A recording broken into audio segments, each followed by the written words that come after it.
¿Qué tal amigos? Nuevamente estamos con este bloque dentro de la transmisión extraordinaria que realiza Congreso Televisión para todo el Perú y el mundo a través de nuestras redes sociales, en este marco tan especial de lucha contra la corrupción y por supuesto en el evento Parlaméricas 2018. Nos acompaña en esta oportunidad don José Antonio Olvera, senador en México. ¿Cómo está? Bienvenido. Muchas gracias, muy bien, muchas gracias. Comencemos por, digamos, el evento, uno de los, digamos, foros o reuniones más importantes que ha habido hasta el momento, a decir de algunos congresistas, y es el referido a la ética, digamos, y la probidad dentro de un parlamento. ¿Qué lecciones aprendidas podemos tener hasta el momento de este evento? Bueno, yo creo que es importante señalar que este tipo de eventos nos ayudan para impulsar una cultura del trabajo legislativo, precisamente con una ética que ayude a corresponder a los intereses y lo que espera la sociedad de un buen legislador. Esa creo que es una de las experiencias más importantes.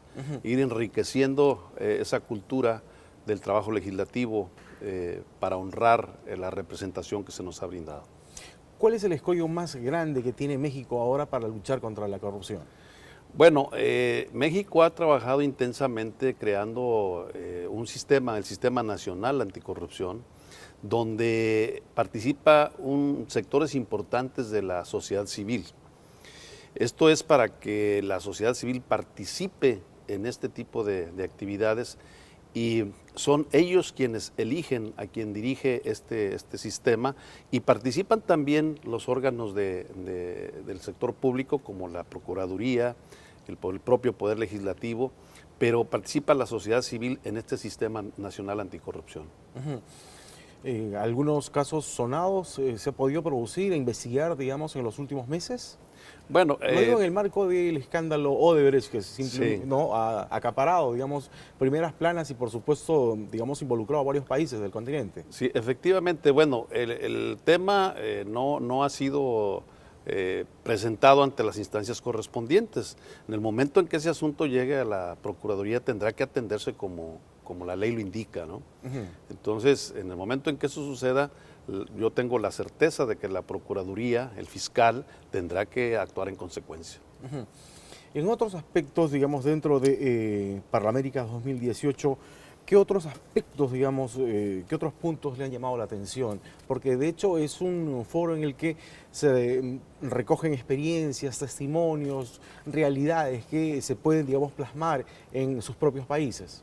Bueno, el tema del Parlamento abierto, yo creo que es importante que primero logremos identificar las organizaciones de la sociedad civil para que éstas legitimen su participación, que realmente representen a la sociedad civil. Y por otra parte, que los parlamentos produzcan la materia prima que es la información. Y enseguida, la facilidad para acceder a esta información. En nuestro país, en México, toda la información, tanto de la Cámara de Diputados como de la Cámara de Senadores, se sube a una plataforma. Usted, cualquier ciudadano, puede acceder a la plataforma y conocer la información de sus manejos financieros y el manejo legislativo. Entonces, es importante que identifiquemos cuáles organizaciones representan de manera legítima a la sociedad civil y cómo le hacemos llegar la información y cómo le facilitamos el acceso a esa información. Entonces, este es un tema importante para nosotros, el que la sociedad civil pueda acceder fácilmente a una plataforma amigable que de manera muy sencilla pueda obtener la información del Parlamento, de todo lo que ocurre, sus manejos financieros, cuánto gana un legislador, cuánto gana un senador, cuánto gana un diputado, cuánto se gasta en los servicios propios de la función. Entonces es importante que tengamos esto, canales rápidos, amigables y que tengamos la información en plataformas muy accesibles. Transparentar la gestión. Transparentar la gestión, efectivamente. Ahora, otro punto también que preocupa a muchos es el referido, digamos, a las leyes de lucha contra la corrupción. ¿Son muy débiles, muy dóciles, muy endebles las leyes? ¿Hay que endurecerlas o de repente es que ciudadano de a pie no toma conciencia real de lo que es la corrupción, porque corrupción hay en altos funcionarios, pero también hay un policía, digamos, o un funcionario, digamos, de bajo rango que también está involucrado en actos de corrupción, o sea, a todo nivel, digamos. ¿Cómo luchar contra esto? Es un tema de cultura. Yo creo que tenemos que empezar a trabajar con la cultura en contra de la corrupción desde la educación primaria.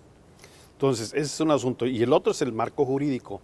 Hay que endurecer lo necesario, lo que se requiera para poder castigar la corrupción. Y también tener mecanismos de prevención. Hay que anticiparnos a los hechos de la corrupción.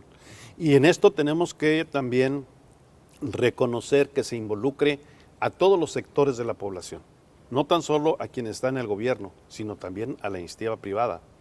Entonces tenemos que impulsar una cultura de la legalidad y en esto tenemos que involucrar al sector privado y al sector público, pero también tenemos que impulsar desde las aulas, desde las organizaciones de la sociedad civil, impulsar la cultura de la legalidad y la cultura del derecho. México ha sido golpeado y sigue siendo golpeado por una ola delincuencial de magnitudes, por lo menos es lo que podemos apreciar a través de los medios de comunicación. ¿Cómo el Parlamento, digamos, mexicano viene trabajando en ese aspecto? Bueno, este es un tema que tenemos que revisar también a fondo porque no basta mejorar la fuerza pública, sino que hay que buscar la manera también de establecer el marco jurídico que nos permita disminuir los índices de la delincuencia y del crimen organizado. En ese sentido, yo creo que es importante que se puedan plantear mecanismos de prevención, mecanismos también de castigo y también mecanismos para seguir la pista de los recursos. O sea, ¿a dónde va ese dinero del crimen organizado? ¿A dónde va a dar? Hay que seguirle la pista, cerrarle la válvula al medio financiero, al camino, la ruta del dinero. Y en eso tenemos que pensar también en los llamados paraísos fiscales, que luego son paraísos para recibir recursos procedentes del crimen organizado. Entonces tiene que verse en varias aristas. Primero, la fuerza de la seguridad pública, mejorarla, implementar programas de seguridad pública, programas de prevención y también programas de investigación que nos lleven a dónde están los recursos procedentes de manera ilícita, en dónde están esos recursos, en qué se invierten. Hay que seguir la pista de los recursos. La gestión del presidente norteamericano Donald Trump ha dicho muchas veces que uno de los problemas para poder, digamos, hacer el tan mencionado y promocionado muro entre Estados Unidos y México es el tema de corrupción. Precisamente esto lo achaca el tema de los cárteles de droga que funcionan o operan a través de México o en México. ¿Cómo se está tomando usted como parte del legislativo en México? ¿Cuál es su opinión, su criterio? ¿Cuál es el sentir del mexicano de a pie respecto a esto? Bueno, en primer lugar, el muro ya existía, ¿eh? El muro no lo está construyendo el señor Trump. Ya tiene decenas de años que se inició la construcción del muro. Fue un elemento mediático en su campaña, el utilizar que iba a construir un muro. Fue una estrategia mediática de mercadotecnia política. El muro ya existía, ¿eh? Entonces Bush lo creció y ahora lo está creciendo Trump. Entonces es mentira que él vaya a construir un muro porque el muro ya estaba. Punto número uno. Siguiente punto, bueno, lamentablemente Estados Unidos tiene un mercado de consumo de droga grandísimo. Si no hubiera ese mercado, yo creo que no hubiera tantos consumidores ni tanto servicio de narcotráfico hacia Estados Unidos. Luego, por otra parte, pues resulta que en Estados Unidos no hay capos, allá no hay cárteles de la droga, nada más en México. Bueno, y toda esa droga que se consume en Estados Unidos, ¿quién la distribuye? ¿Quién se beneficia con eso? Es un problema que tenemos que compartir y que el señor Trump debe de estar consciente que no es un problema de México exclusivamente, es un problema de ambos países. ¿verdad? Y tenemos que trabajar de manera coordinada. Somos vecinos y tenemos que trabajar de manera coordinada para cuidar a ambos lados de la frontera. No nada bueno más. distanciarse, se ha distanciado de Canadá, se distancia de América Latina, no está en la cumbre. Bueno, viene Pence, pero no sabemos exactamente cuál va a ser, digamos, la repercusión de esto hacia el propio presidente Trump. Yo creo que el presidente Trump es pasajero. Nuestra relación con Estados Unidos va a ser permanente. Y tenemos confianza en que nuestra relación comercial se consolide con la revisión del Tratado de Libre Comercio. Es un tratado que ya tiene más de 20 años, tiene que actualizarse.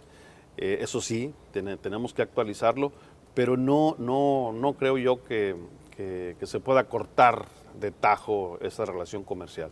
Entonces tenemos que vernos como buenos vecinos, construir acuerdos entre Estados Unidos y México en el ámbito comercial, en el ámbito de seguridad nacional y en el ámbito de la migración. Son 3 temas, el económico o comercial, el migrante y el de seguridad nacional. Entonces son 3 temas en los que tenemos que compartir y luchar porque nos vaya bien a los 2 países. Finalmente, ¿cómo se ha tomado desde el legislativo mexicano el tema de los Dreamers en Estados Unidos? ¿Cuánto afecta a México, digamos, la política actual ejercida por la gestión del presidente Trump?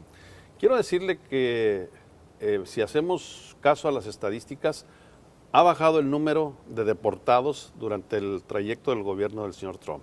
Eso poca gente lo sabe. Pero nuestro país está pendiente de lo que suceda con los Dreamers. ¿De qué manera? Primero, atendiendo su llegada de una manera digna a este país. Y segundo, construyendo programas para auxiliarlos en su regreso a México, tanto en el ámbito académico como en el ámbito económico. En el ámbito académico tenemos acuerdos, se lograron acuerdos para que las universidades reciban a esos jóvenes y no tengan problemas de orden burocrático, para que actualicen sus planes de estudio. Entonces, que sean recibidos de inmediato y sin ninguna traba burocrática. Entonces, en el plano educativo tenemos la recepción de ellos sin ningún problema. Y por otra parte, para aquellos que quieran iniciar pequeños negocios, hay programas para apoyar microempresas para que ellos puedan autoemplearse. Entonces, es algo que tenemos que verlo como un desafío que tenemos, pero no podemos abandonar a nuestros Dreamers. No los podemos abandonar. Tenemos que defenderlos allá y recibirlos bien en México, y así se está haciendo hasta el momento. Máxime si el Congreso representa precisamente a toda la población. Y precisamente para culminar, le robo solamente un minuto más. ¿Cómo anda la popularidad? Porque no hay Congreso o Parlamento que sea muy popular. Acá contamos con 7%, en Chile más o menos pasa lo mismo. En México, ¿cómo andamos en ese aspecto? Bueno, yo creo que andamos en el promedio. La verdad es de que la imagen del legislador en todos los países está muy baja, ¿sí?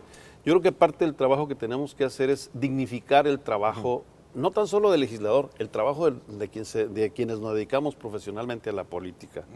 Tenemos que dignificarlo. No es una tarea sencilla, pero tenemos que dignificar el trabajo en la vida pública.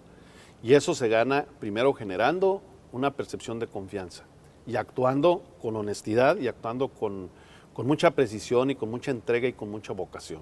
Entonces tenemos que trabajar por modificar la percepción que se tiene de parte de la ciudadanía hacia los políticos y hacia los partidos políticos. Es una tarea muy difícil, pero hay que hacerla. Muy bien, José Antonio Olvera, senador de México. Muy interesante conversar con usted. Muchas gracias por su tiempo. Muchas gracias a usted. Bien amigos, hasta aquí otro bloque dentro de este programa especial por el Parlaméricas 2018 desde el hemiciclo principal aquí en el Congreso de la República. Vamos a una pausa y regresamos con más aquí en Congreso Televisión. No se muevan.